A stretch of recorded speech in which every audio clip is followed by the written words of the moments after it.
दोस्तों, आपका एक बार फिर से हमारे चैनल नोटबोर्ड में स्वागत है। आज की जो वीडियो है, इस वीडियो में हम आपके लिए क्लास 10th हिंदी का जो फर्स्ट चैप्टर है सूरदास के पद, जिसके जो चारों पद हैं उसकी एक्सप्लेनेशन की जो वीडियो है हम बना चुके हैं। इस वीडियो में हम आपके लिए इस चैप्टर के जितने भी इम्पोर्टेंट क्वेश्चंस हैं जो पहले भी एग्ज़ाम में आ चुके हैं और जो एनसीईआरटी के इम्पोर्टेंट क्वेश्चंस हैं वो लेकर आए हैं। ठीक है, तो पूरी वीडियो एंड तक देखिएगा। और वीडियो के एंड में एक इम्पॉर्टेंट बात है इस चैप्टर से रिलेटेड, वो मैं आपको बताऊंगा वीडियो के एंड में। तो उसके लिए प्लीज़ वीडियो को लास्ट तक ज़रूर देखिएगा और वीडियो पसंद आए तो लाइक कीजिए और दोस्तों के साथ शेयर करना मत भूलिएगा। ठीक है, और अगर चैनल पर नए आए हैं तो प्लीज़ सब्सक्राइब करके रख लीजिए। तो पहला क्वेश्चन देखते हैं। गोपियों ने किन किन उदाहरणों के माध्यम से उद्धव को उलाहने दिए हैं? ये पहले भी क्वेश्चन पेपर में पूछा जा चुका है। ठीक है, 3 मार्क्स का एक क्वेश्चन आया था। तो अब जितने भी क्वेश्चन मैं इस वीडियो में लाया हूँ, कम से कम आपको उसका जो आंसर है 80 वर्ड्स में तो पता होना चाहिए, क्योंकि अगर छोटा भी लिखने को आएगा तो आप उसमें से कुछ इंपॉर्टेंट पॉइंट्स जो हैं लिख देंगे। तो कम से कम आप कोशिश कीजिए कि हर क्वेश्चन का आंसर जो है आप 70 to 80 वर्ड्स में जो है याद कर लीजिए। ठीक है, तो गोपियों ने किन किन उदाहरणों के माध्यम से उद्धव को उलाहने दिए हैं? उलाहने देना या मतलब क्या होता है? शिकायत करना। तो गोपियों ने किन किन उदाहरणों के माध्यम से जो है उद्धव की शिकायत करी है। ठीक है, उत्तर देख लेते हैं। ठीक है, उत्तर मैं खुद बना के लाया हूँ आप सभी के लिए। अब हिंदी है तो आप इसको अपनी भाषा में जो है सरल भाषा में लिख सकते हैं। और मेरा ये मानना है कि हिंदी का अगर क्वेश्चन है तो आपको शुद्ध हिंदी का ही प्रयोग करना चाहिए। ठीक है, शुद्ध हिंदी यूज़ करनी चाहिए जितना हो सके। इसका उत्तर क्या है कि गोपियों ने कमल के पत्ते, तेल की मटकी और प्रेम की नदी आदि उदाहरणों के माध्यम से उद्धव को उलाहने दिए हैं। ठीक है, आपने पढ़ा था तो आपको पता होगा कि कमल के पत्ते, तेल की मटकी और प्रेम की नदी, ये जो है इन उदाहरणों से जो है गोपियों ने उद्धव को जो है उलाहने दिए, क्योंकि प्रेम की नदी में पांव डुबाकर भी उद्धव पर कोई प्रभाव नहीं पड़ा। क्योंकि उद्धव जो हैं श्री कृष्ण के प्रिय मित्र थे, उनके साथ रहते थे। ठीक है, लेकिन उन पर जो है उनके प्रेम का कोई प्रभाव नहीं पड़ा। वे श्री कृष्ण के साथ रहकर भी उनका प्रेम नहीं पा सके। तो ये जो है उत्तर है। इसी को आप डिस्क्राइब करके और लिख सकते हैं। ठीक है, तो इतना तो कम से कम इतने वर्ड्स का तो आपको याद होना चाहिए उत्तर। ठीक है, अगला क्वेश्चन देखते हैं। गोपियों ने उद्धव के व्यवहार की तुलना किस किस से की है और क्यों? ये भी क्वेश्चन बहुत ज़्यादा इंपॉर्टेंट है। ठीक है, इसका उत्तर देख लेते हैं। अगर आपने सभी पद पढ़े हैं तो आप इसका उत्तर आसानी से दे सकते हैं। तो पहला, इसके 3 पॉइंट है। ठीक है, पहले पॉइंट में क्या है कि गोपियों ने जो है उद्धव के व्यवहार की तुलना कमल के पत्ते से की है, क्योंकि जिस तरीके से कमल का पत्ता जो है जल में रहते हुए भी उस पर जल का कोई प्रभाव नहीं पड़ता, उस पर पानी की एक भी बूंद जो है टिकती नहीं है, उसी तरीके से जो है श्री कृष्ण के साथ रहकर भी जो उद्धव हैं उन पे श्री कृष्ण के प्रेम का कोई भी प्रभाव नहीं पड़ा। ठीक है, उसी को मैंने अपनी भाषा में लिखा है, आप अपनी भाषा में इसको लिख सकते हैं। दूसरा पॉइंट क्या है? उद्धव की तुलना किससे की गई थी? तेल की मटकी से। तो उद्धव की तुलना जल के मध्य रखे तेल के गागर यानी मटकी से की गई है, जिस पर जल की एक भी बूंद टिक नहीं पाती। ठीक है, जो तेल की अगर मटकी है उसको हम जल के पानी के बीच में रख देते हैं तो उस पर पानी की एक भी बूंद टिकती नहीं है। ठीक है, तीसरा पॉइंट क्या है? उद्धव ने गोपियों को जो योग का उपदेश दिया था उसके बारे में गोपियों का क्या कहना था कि योग जो है कड़वी ककड़ी के समान है। ठीक है, तो ये 3 जो हैं पॉइंट्स है जिनसे हमें पता चलता है कि गोपियों ने उद्धव के व्यवहार की तुलना किस किस से की है। तो पहला किससे की है? कमल के पत्ते से, फिर तेल की मटकी से, और फिर जो उद्धव का उपदेश था उसकी तुलना किससे की है? कड़वी ककड़ी से। ठीक है, नेक्स्ट क्वेश्चन देखते हैं।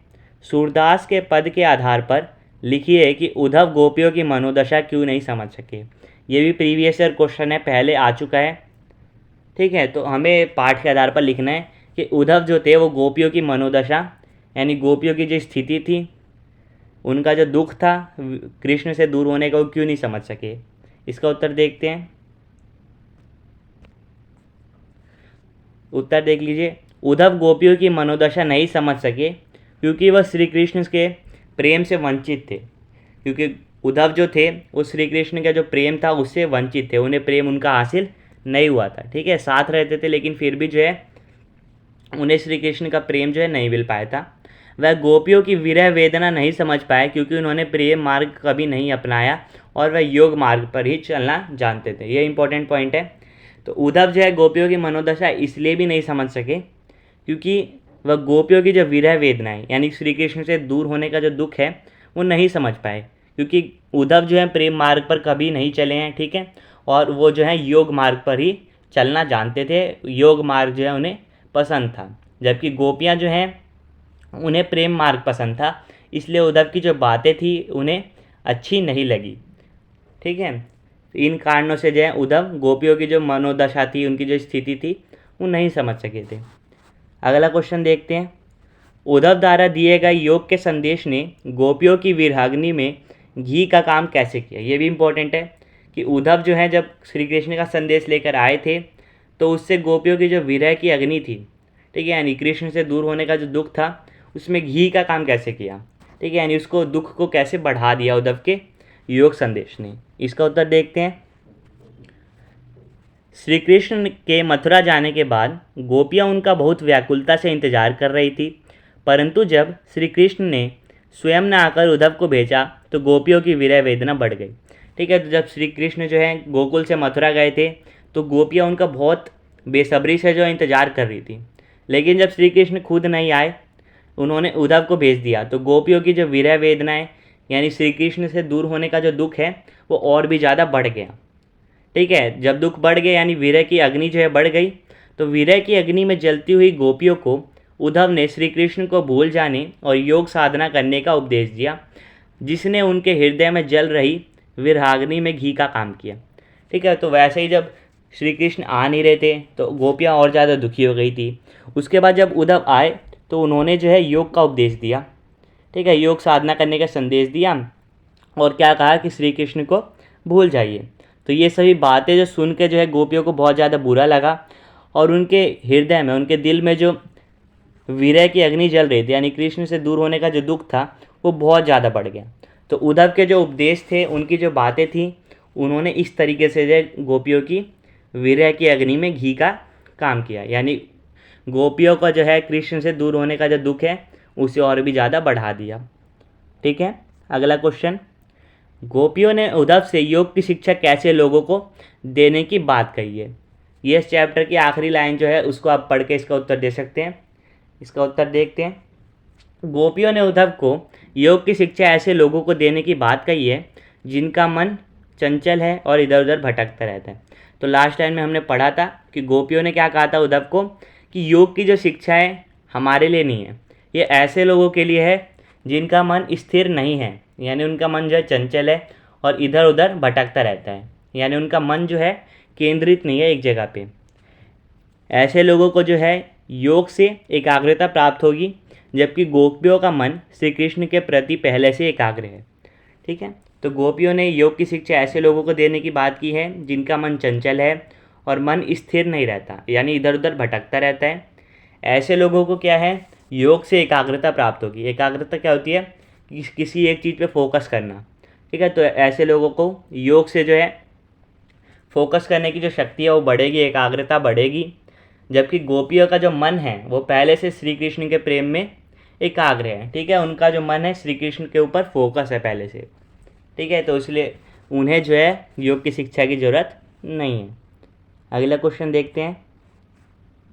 कृष्ण के प्रति अपने अन्य प्रेम को गोपियों ने किस प्रकार अभिव्यक्त किया है। ये बहुत ज़्यादा इंपॉर्टेंट क्वेश्चन है, इसका उत्तर आप देख लीजिए। यानी कृष्ण के प्रति गोपियों का जो प्रेम है उसे गोपियों ने, ये जो हमने 4 पद पढ़े उसमें किस तरीके से व्यक्त किया है। तो गोपियों ने कृष्ण के प्रति अपने प्रेम को हारिल की लकड़ी और चींटियों के उदाहरण द्वारा प्रस्तुत किया है। उन्होंने स्वयं की तुलना चींटियों से और श्री कृष्ण की तुलना गुड़ से की है, और उन्होंने श्री कृष्ण की तुलना जो है हारिल की लकड़ी से करी और खुद की तुलना हारिल पक्षी से भी की है। इसके अलावा गोपियाँ यह भी बताती हैं कि वो जो है मन, क्रम और वचन से श्री कृष्ण को समर्पित हैं, ठीक है। तो हमने जो पद पढ़ा था उसमें हमने पढ़ा था कि गोपियाँ जो हैं पहले तो श्री कृष्ण की तुलना उस गुड़ से करती है जिससे कि चींटियाँ जो हैं लिपट कर अपने प्राण दे देती है, ठीक है। तो गोपियों ने यहाँ पे खुद को चींटी माना है और श्री कृष्ण को गुड़ माना है, क्योंकि जैसे चींटी जो है जब वो गुड़ से चिपक जाती है तो चाहे उसकी जब तक जान ना चली जाए वो उस गुड़ को नहीं छोड़ती। उसी प्रकार श्री गोपियाँ जो हैं श्री कृष्ण के प्रेम में पड़ गई हैं, पर वो भी जो है अपने जीवन के अंतिम समय तक जो है श्री कृष्ण के अलग नहीं होना चाहती। ठीक है, फिर गोपियों ने स्वयं की तुलना जो है हारिल पक्षी से की है और श्री कृष्ण की तुलना हारिल की लकड़ी से की है। ठीक है, जिस तरीके से हारिल का पक्षी जो है लकड़ी को अपने जीवन का आधार मान के उसको कभी नहीं छोड़ता, उसी तरीके से गोपियाँ जो हैं श्री कृष्ण को उन्होंने अपने जीवन का आधार मान लिया है और अंतिम समय तक जो है उनका साथ देना चाहती हैं। ठीक है, उसके बाद गोपियाँ कहती हैं कि वो जो मन, क्रम और वचन से जो हैं वो श्री कृष्ण के प्रति समर्पित हैं। ठीक है, तो इन सभी बातों से ये सिद्ध होता है कि गोपियों ने जो है अपना अन्य प्रेम जो है किस प्रकार व्यक्त किया है। ठीक है, अगला क्वेश्चन देखते हैं। गोपियों ने अपनी तुलना गुड़ से लिपटी चींटियों से क्यों की है? ठीक है, ये पिछला क्वेश्चन उन्होंने पढ़ लिया था, इसको आंसर देख लेते हैं एक बार और।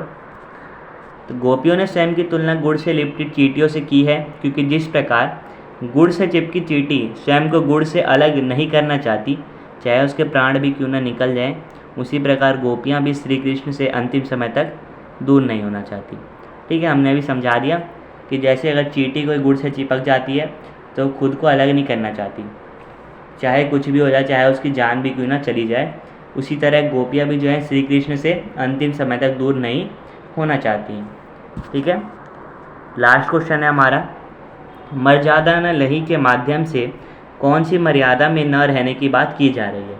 ये भी हमने देख लिया था एक्सप्लेनेशन वाली वीडियो में। इसका आंसर क्या है देखते हैं। मर्यादा न लही के माध्यम से प्रेम की मर्यादा में न रहने की बात की जा रही है क्योंकि श्री कृष्ण के मथुरा चले जाने के बाद गोपियाँ व्याकुलता से उनकी प्रतीक्षा कर रही थी, परंतु वापस लौटने का वचन देकर भी श्री कृष्ण गोपियों से मिलने नहीं आए। कृष्ण ने गोपियों के प्रेम के उत्तर में योग का संदेश भेज दिया। इस तरह कृष्ण ने प्रेम की मर्यादा नहीं रखी। तो मर्यादा न लही ये जो है हमारे पद में लिखा गया था, इसके माध्यम से कौन सी मर्यादा न रहने की बात की गई है हमसे पूछा गया था। तो इसका क्या उत्तर होगा? प्रेम की मर्यादा में न रहने की बात की जा रही है क्योंकि कृष्ण जो थे जब मथुरा गए थे उसके बाद उन्होंने गोपियों को वचन दिया था कि वापस लौट कर आएंगे। ठीक है, इसलिए गोपियाँ जो हैं बहुत ही बेसब्री से व्याकुलता से जो है उनका इंतज़ार कर रही थी, लेकिन वापस लौटने का वचन दिया था कृष्ण ने, फिर भी वो वापस नहीं लौटे, उन्होंने अपनी जगह उद्धव को भेज दिया। ठीक है, यानी गोपियों ने जो कृष्ण से आस लगाई थी कि वो वापस आएंगे, उनका इंतज़ार कर रही थी, तो कृष्ण ने जो है गोपियों के प्रेम के उत्तर में योग का संदेश जो है उद्धव के द्वारा भिजवा दिया। ठीक है, इस तरीके से गोपियाँ कहना चाहती हैं कि श्री कृष्ण ने जो है प्रेम की मर्यादा नहीं रखी क्योंकि प्रेम की मर्यादा क्या कहती है कि प्रेम के बदले प्रेम मिलना चाहिए, लेकिन श्री कृष्ण ने जो है प्रेम के बदले योग का संदेश भेजा था। ठीक है, तो ये हमारे इंपॉर्टेंट क्वेश्चंस थे। मैंने आपको वीडियो के शुरू में बताया था कि एक बहुत इंपॉर्टेंट बात है जो वीडियो के एंड में आपको बताऊंगा, और वो इंपॉर्टेंट बात ये है कि मैंने जब पिछले साल के क्वेश्चन पेपर देखे तो इस चैप्टर से जो है पठित गद्यांश आ रहे हैं। तो पठित गद्यांश, इसको आप पठित पद्यांश भी कह सकते हैं क्योंकि इसमें पद हैं। तो मैंने जब देखा था तो 2-3 पेपर्स मैंने देखे पिछले 2-3 सालों के, तो उसमें इस चैप्टर से जो कोई पद दे दिया जा रहा था और उस पर आधारित जो है क्वेश्चन पूछे जा रहे हैं। ये वाला चैप्टर और इसका अगला जो चैप्टर है राम लक्ष्मण परशुराम संवाद, इन दोनों चैप्टर से जो है पठित गद्यांश आ रहे हैं। क्वेश्चन भी आ रहे हैं 2-3 नंबर के, लेकिन पठित गद्यांश भी आ रहे हैं 4 या 5 नंबर का। तो आप इस चैप्टर के सारे पद हैं उनकी एक्सप्लेनेशन ज़रूर समझ लीजिए। मैंने वीडियो बना दी हैं, उनका जो लिंक है मैं आपको प्रोवाइड कर दूंगा। प्लेलिस्ट बना दी है, प्लेलिस्ट का जो लिंक है डिस्क्रिप्शन में आपको मिल जाएगा, और वहाँ से जाके ज़रूर सारी वीडियोस देख लीजिए। ठीक है, क्योंकि पद्यांश इस चैप्टर से बहुत बार पूछे गए हैं पिछले सालों में। ठीक है।